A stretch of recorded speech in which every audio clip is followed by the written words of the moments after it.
1929 आनंद भवन, जहां बच्चे बड़ों की इज्जत नहीं करते क्योंकि इन्हें बहुत ही कम एज में PS5 मिल जाता है। क्या कहा? और तो और इन्हें फर्क नहीं पड़ता कि इनके घर में कौन से कलेश चल रहे हैं, बस इनको अपना पर्सनल कंप्यूटर चाहिए। दादाजी आप ना मुझे एक गेमिंग PC दिला दो, फिर ना मैं आपको गाली नहीं बकूंगी। नहीं। ये लोग नहीं चाहते कि इनके बच्चे इनकी इज्जत करें। खैर, लेकिन इससे हमें क्या है, हम सीधा फोकस करते हैं स्टोरी पे। 1962 PM जवाहरलाल नेहरू ने इंडिया और चाइना की वॉर के चलते असम चाइना को देने का फैसला कर लिया है, जहां असम वासियों को लग रहा है कि अगर इस पे भी चाइना का कब्जा हो गया तो ये कहीं हमें फिर से गुलाम न बना ले, तो ये लोग असम छोड़ के कहीं और जा रहे हैं। और तभी आती है इंदिरा गांधी, जो असम वासियों को दिलासा दिलाती है कि असम इंडिया का ही एक अहम हिस्सा है जिसे हम चीनियों को नहीं देंगे। और इतना ही सुन के ये लोग इंदिरा गांधी की जय जयकार करने लगे।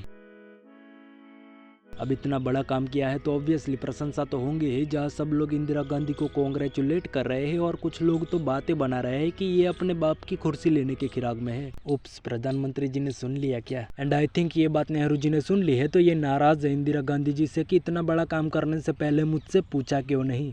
सॉरी भाई, अब इतना बड़ा काम किया है तो एक दो लोगों के नाराज होने से थोड़ी फर्क पड़ेगा। सीधा अपने बाप के मरने की राह देखो ताकि आगे जाके PM बन सको। जोक सपाट, लेकिन यहाँ तो PM लाल बहादुर शास्त्री बन गए हैं और इनका भी अनफॉर्चुनेटली निधन होने के बाद अब पूरे देश में एक ही सवाल है कि अगला PM कौन बनेगा।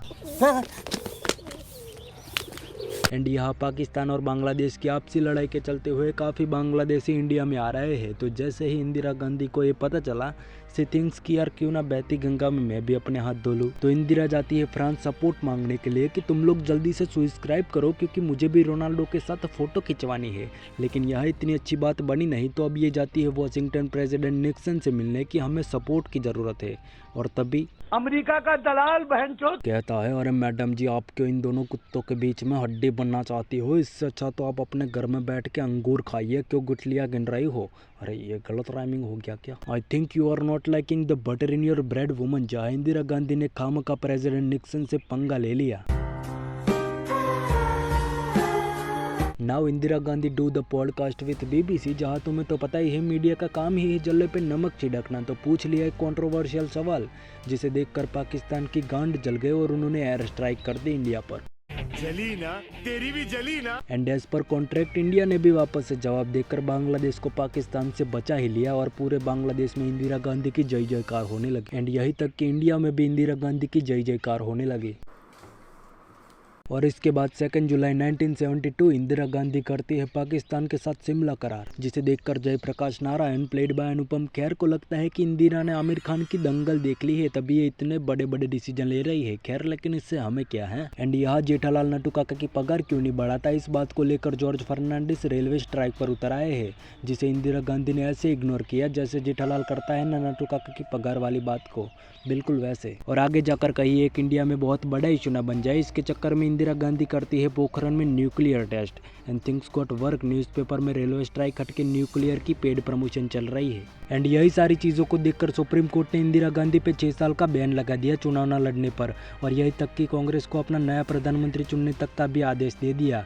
और ये सुन के इंदिरा गांधी की फटके 34 हो गए और अभी भी उनको लग रहा है कि ये उनके खिलाफ साजिश हो रही है। सुना क्या? ये भी मेरी गलती है। नहीं भाई, मेरी गलती है। नहीं, मेरी गलती है। नहीं बाबा, नहीं। वेल, अब कोर्ट का आदेश है तो किसी न किसी को तो नया PM बनना ही होगा, जिसके लिए कैबिनेट की मीटिंग चल रही है कि कौन बनेगा वो नया PM। और तभी आता है ये बंदा, जो कि है इंदिरा गांधी का छोटा बेटा संजय गांधी, जिसने अर्पित बाला की पॉलिटिकल ओपिनियन वाली वीडियो देखी है। तो ये सबसे बड़ी बदतमीजी से बात करता है, जस्ट लाइक अर्पित। कौन है? अरे हल, अब चल ऐसी। एंड यहाँ दूसरी तरफ जयप्रकाश नारायण यानी कि अनुपम खेर इंदिरा गांधी के लिए गाना गाते हैं रफ्तार पाजी की आवाज में। अरे निक्कर और T-शर्ट पहन के आया साइकिल लोन, निक्कर और T-शर्ट पहन के आया साइकिल लोन, लगा के फोन बता दे सबको बच के रहियो बागड़ बिल्ली से। वॉट एवर, अब रफ्तार पाजी की आवाज में गाना गाया है तो लीगल नोटिस तो आएगी ना, ड्यू टू कॉपीराइट रिस्ट्रिक्शन। तो जयप्रकाश नारायण और उनके साथ जिन्होंने भी रफ्तार पाजी की आवाज में गाना गाया था तो उनको होगी जेल। और दूसरी तरफ कुर्सी खतरे में है तो इंदिरा गांधी ने पूरे देश में इमरजेंसी डिक्लेयर कर दी। 15 अगस्त 1975 जहां सबको इंतजार है कि पीएम इंदिरा गांधी अब इमरजेंसी हटाने की सूचना देगी, तो वो लोग जिन्होंने रफ्तार पाजी की आवाज़ में गाना गाया था, तो वो लोग रेडियो पे इंदिरा गांधी की स्पीच सुन रहे हैं कि भाई अब इमरजेंसी हटाने की सूचना देगी इंदिरा गांधी तो हम लोग अपने घर जाएंगे। लेकिन इंदिरा गांधी ने इमरजेंसी को छोड़ के वो बाकी सारी चीज़ें कही जो बाकी नेता अपनी स्पीच में कहते हैं ना। ये सारे नेता की स्क्रिप्ट एक आदमी लिखता है क्या ना? अब इतने बड़े बड़े कांड किए हैं तो रियलाइजेशन तो होगा ही ना। तो Indira Gandhi suffering from trauma, जहाँ इनको भूत दिखाई देता है।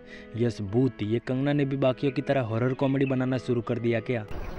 बंद करो हाथ जोड़ के। तो इंदिरा गांधी जाती है गुरुजी के पास अपने ट्रॉमा का इलाज करवाने के लिए। अरे ये वाले नहीं रे, ये वाले जैसे विराट कोहली जाता है ना प्रेमानंद जी महाराज के पास, बिल्कुल वैसे। एंड यहाँ संजय गांधी जो अर्पित बाला की लाइव स्ट्रीम हर रोज देखता है, वो बनाना चाहता है दिल्ली को लंदन जैसा क्लीन। देख भाई दिल्ली दिल्ली है, तू क्यों अपना पाव कीचड़ में डाल रहा है? तू वो करना जो गब्बर इस बैक में दिग्विजय पाटिल ने किया था। तो ये लोगों के घर तोड़ देते हैं दिल्ली को लंदन बनाने के लिए। लेकिन वोट दिल्ली की तो पॉपुलेशन भी ज्यादा है, तो अब क्या लोगों की नसबंदी करवाएगा क्या ये? तो ये लोगों से जबरदस्ती नसबंदी करवाते हैं, जहां ये औरत 1 किलो डालडा घी के लिए अपने पति की जबरदस्ती नसबंदी करवाती है और माँ चूत गई। एंड अब इंदिरा गांधी इमरजेंसी को हटाने का सोचती है, क्योंकि her mind was change by Guruji, और लोकसभा चुनाव की भी घोषणा करती है, क्योंकि भाई जब तक इमरजेंसी है तब तक लोकसभा चुनाव नहीं होंगे।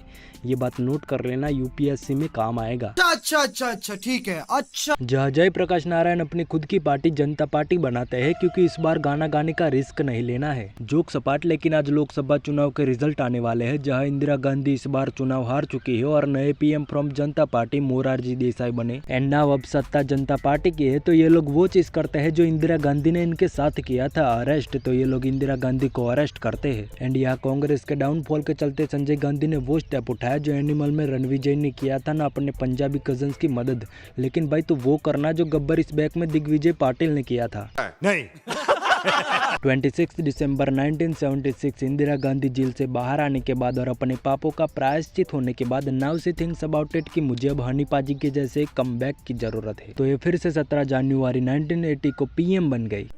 बड़ा आसान है। एंड यह इस बार संजय को लग रहा है कि उसे पॉलिटिक्स से दूर रखा जा रहा है। तो यह उसका एक फ्रेंड कहता है, देखा ब्रो, काश तूने उस दिन दिग्विजय पाटिल की स्ट्रेटजी अपना ली होती तो आज तुझे फोमो ना होता। तो फोमो के चक्कर में संजय ने प्लेन इतनी तेज उड़ाया कि वो कभी नीचे ही नहीं आया। मतलब unfortunately Sanjay Gandhi was passed away, और इतना सब कुछ होने के बाद भी इंदिरा गांधी अपने काम के प्रति ऑनेस्ट है। जहाँ 10 जून 1984 को वो ऑपरेशन ब्लू स्टार को अंजाम देती है, जिसके चलते 10 अक्टूबर 1984 को शी असैसिनेटेड।